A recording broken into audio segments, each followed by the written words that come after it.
안녕하세요. 오늘의 책 리뷰는 당신도 부자가 될 수 있다라는 제목의 책입니다. 제가 이 책을 읽고서 밑줄 친 부분들을 보면서 리뷰를 시작하도록 하겠습니다. 오늘의 리뷰를 보시고 이 책이 나에게 도움이 되겠다 생각이 되시면 가능하면 구매를 하셔서 읽어보시는 것을 추천드리겠습니다. 부를 창출하는 방법은 옛날부터 알려져 있었지만 부자들은 굳이 시간을 내어 그 정보를 공유하려 하지 않았다. 당연하게도 그들에게는 그 정보를 외부에 알려줘야 할 의무도 이유도 없었던 것이다.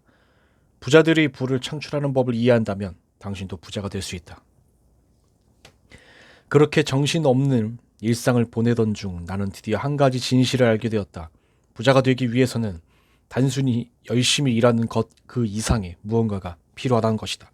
그래서 나는 부자가 되는 방법을 생각하기 시작했고 결국 부창출 사이클, 그러니까 부자들만이 가지고 있는 경제적 성공의 열쇠를 깨닫게 되었다. 나는 당신이 최대한 많은 현금을 끌어내서 당장 투자하여 부창출을 시작해야 한다고 믿는다. 두려움 속에 살면서 안정된 투자처에 돈을 최대한 많이 넣으라고 조언하는 이들은 사실 부를 축적하여 백만장자가 되는데 방해가 된다. 사람들은 대개 미천 중에 미천이니 거기서 융자를 끌어다 쓰면 위험하다고 생각한다. 그러나 부로 가는 유일한 길은 수익률이 좋은 자산에 투자하는 방법뿐이다. 재무 상담자들은 주택 담보로 융자를 내면 위험하다고 소리칠지 모른다. 사람들 대다수는 자산을 부채 정리에 쓰지만 자산을 자산 증가에 이용하지 말라는 법이 어디 있겠는가. 나는 남에게 맡기고 기도하기보다는 능동적으로 투자를 관리하는 쪽이 훨씬 덜 위험하다고 믿는다.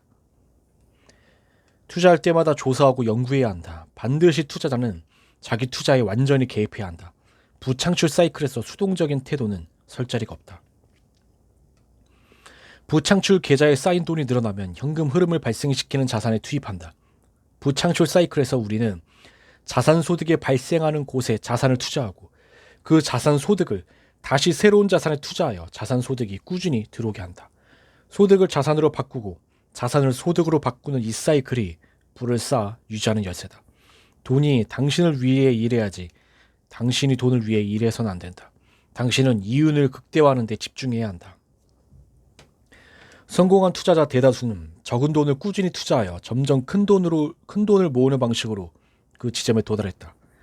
계속해서 수익을 재투자하고 가능하면 추가로 계좌에 돈을 보탰다. 대다수는 매월 투자 선택 항목을 늘렸고 꾸준히 자금을 재배치하여 자산을 다각화했다. 부창출 사이클을 작동시키고 유지하려면 반드시 다음의 사항을 기억해야 한다. 매달 소득에서 일정 부분을 떼어 부창출 계좌에 넣는다. 이것이 부창출 계좌 우선 지급금이다. 부창출 계좌에 든 돈을 사전조사, 연구한 현금 창출 투자와 시세 상승 투자 기회에 직접 투자한다. 다시 말해 자산 소득이나 순가치를 낳는 자산에 투자한다. 자산 소득을 재투자하여 자산을 더 늘리고 그로써 자산 소득을 더 늘린다. 사업체를 키워 자산과 거기서 발생하는 자산 소득을 보호한다. 사업체를 설립했으니 적절한 계좌에 맞는 적절한 지출이 무엇인지 예측하여 세무 전략을 최적화한다. 현금 창출원을 만들어 부창출 사이클에 가속도를 더한다. 회사 수입 일부를 떼어 개인 부창출 계좌와 똑같이 활용할 특별 보유 계좌를 만들어 자산 투자에 활용한다. 조만간 이 보유 계좌가 실질적으로 당신의 은행이 되어 당신이 세운 다른 회사가 투자하려 할 때 돈을 빌려준다. 소득을 자산으로 바꾸고 자산을 다시 소득으로 바꾸는 이 사이클이 부를 창출하고 유지하는 과정이다. 돈이 당신을 위해 일하는 것이다. 당신은 에너지와 관심을 수익률 극대화에 오로지 집중한다. 사람들은 자기 일에 빠진 채 내달리느라 너무 바빠서 그렇게 뛰어다녀도 효과가 없다는 점을 깨달을 여유가 없다. 시간을 내서 삶을 되돌아보는 사람은 드물다. 세상은 쉬지 않고 변할 테고 투자 과정에서는 한 가지 아이디어에 목을 매서는 안 된다는 점을 깨달아야 한다. 반드시 정신을 차리고 융통성을 가져야 하며 그에 따라 포트폴리오의 일부를 재배치해야 한다. 간단한 예를 보자면 이자율이 낮으면 빌리기에 좋은 시기고 이자율이 높으면 빌려주기에 좋은 시기일지 모른다. 그러나 당신의 필요와 욕구가 변하면 투자 전략도 새로운 조건과 요구에 맞춰서 바뀌어야 한다. 융통성은 하나의 자산이고 여러 투자자는 거기에 프리미엄을 지급할 것이다. 빠르고 합리적으로 변화하는 능력은 가치를 유지하게 해주고 변화가 일어나도 투자 전략을 자신에게 이끌어 나가는데 도움이 된다. 모르겠는데요는 부창출 세계에서 잘 안 통한다. 최근 들어 확신이라는 말과 관계가 소원해졌다면 다시 잘 지내는 편이 좋다. 당신은 모르겠는데요를 찾아볼게요로 제한적인 사고방식을 단호한 사고방식으로 바꿔야 한다. 확신은 경험과 지식에서 나온 자신감이다. 투자가 너무 위험하다고 말하면서 선택사항이 무엇인지도 연구하거나 조사해보지 않는 사람을 수도 없이 봤다. 스키가 너무 위험하다고 생각하여 타지 않는 사람은 많다. 하지만 스키 기술과 경험이 있는 사람의 눈에는 안타까운 일로 보인다. 위험은 측정하고 측량하고 심지어 없앨 수도 있는데 위험 때문에 인생과 돈에 대해 게으름을 부리는 경우가 너무나도 많다. 사실 이렇게 되는 이유에는 잠재의식이 내겐 그럴 자격이 없어. 너무 힘들어. 모르겠어. 라고 말하기 때문이라는 점도 있다고 본다. 그렇기에 나는 당신에게 부유한 사람들과 시간을 보내며 정보가 될 만한 이야기나 대화를 해보라고 권한다. 당신과 똑같은 일만 하고 똑같은 정도만 이뤄내는 사람들하고만 어울린다면 그 자리에서 정치하게 될 것이다. 한계를 넘어서 생각을 확장해야 한다. 너무 위험해라는 말은 더는 시도하지 않기 위한 변명이 되지 못한다.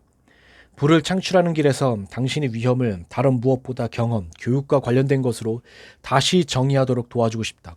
세심하게 주의를 기울이면서 다시 말해서 조사하고 연구하고 물어보고 탐색해서 더 많이 배울수록 더 많이 알게 된다.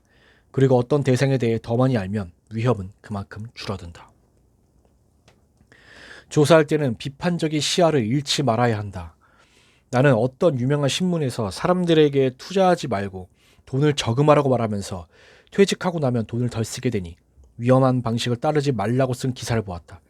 당신은 어떨지 모르지만 나는 늙어서 생활 규모를 줄이고 싶지가 않다. 반대로 늘리고 싶다. 그리고 내가 보기에 늘 인플레이션이 이자율을 뛰어넘을 소지가 있기 때문에 저축은 투자보다 더 위험하다.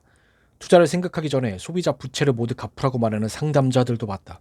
내가 보기에 이것은 두려움에 따른 방식으로 부창출 사이클에서 하듯 부를 창출하여 부채를 없애버릴 기회를 만드는데 방해가 된다.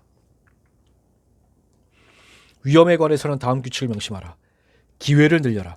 가능하면 타인의 돈을 활용하고 자기 돈을 최대한 아껴라. 타인의 신용을 활용해도 좋다. 시장에 관해 공부하여 전략적으로 움직여라. 연구하고 조언을 구하고 행동하여 경험과 증거를 쌓아라. 그러나 기회마다 다르다는 점을 인식하라. 전문화하라. 특정 투자 분야의 전문가가 되고 그 분야를 전문적으로 다뤄라. 그 분야 안에서 다각화하는 방법을 터득하라. 세부 사항을 주시하라. 항상 세세하고 완벽하게 기록을 남겨라. 계산하라. 숫자를 적이 아니라 친구로 대하라. 숫자를 읽고 계산하여 투자 기회를 분석하는 법을 이해하라. 규칙을 따라라. 스스로 정한 금정 규칙을 지켜라. 듣고 배우고 이끌어라. 멘토와 부창출팀, 특정 자산 전문가들과 의사소통을 원활히 하라.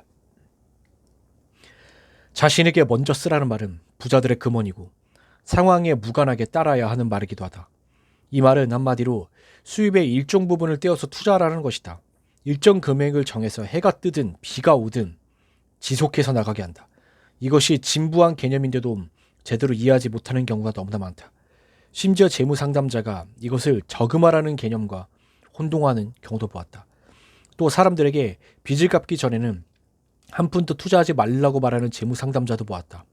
자신에게 먼저 쓰라는 개념을 부를 창출해 부채를 능가하게 함으로써 부창출에 가속을 더하고 쉽게 부채를 갚을 수 있게 한다는 의미다. 자동차 경주 용어로 문자 그대로 부채를 한 바퀴 이상 앞선다라고 한다. 이 개념을 이해하지 못하거나 오해하는 사람은 두려움 속에서 우리를 바로 이 지경에 이르게 한 그 결핍 의식 속에서 살아간다. 내 생각에는 소득의 10%를 부창출 계좌에 넣는 것을 고려해야 한다. 꽤 많다고 생각할지 모르지만 특정 공동체나 종교나 단체에도 이런 식으로 11조를 요구하는 곳이 있고 소속된 사람들은 어떻게든 돈을 낸다. 정부가 월급에서 3분의 1을 떼어내는데도 당신은 그럭저럭 살아간다. 봉급에서 조금 더 떼어내 자산에 11조를 넣어라. 이것을 하든지 하지 않던지 결국 똑같은 습관이다. 네, 제가 준비한 리뷰 여기까지입니다. 이 책이 나에게 도움이 되겠다 생각이 되시면 가능하면 구매를 하셔서 읽어보시는 것을 추천드리겠습니다. 리뷰를 마치겠습니다. 감사합니다.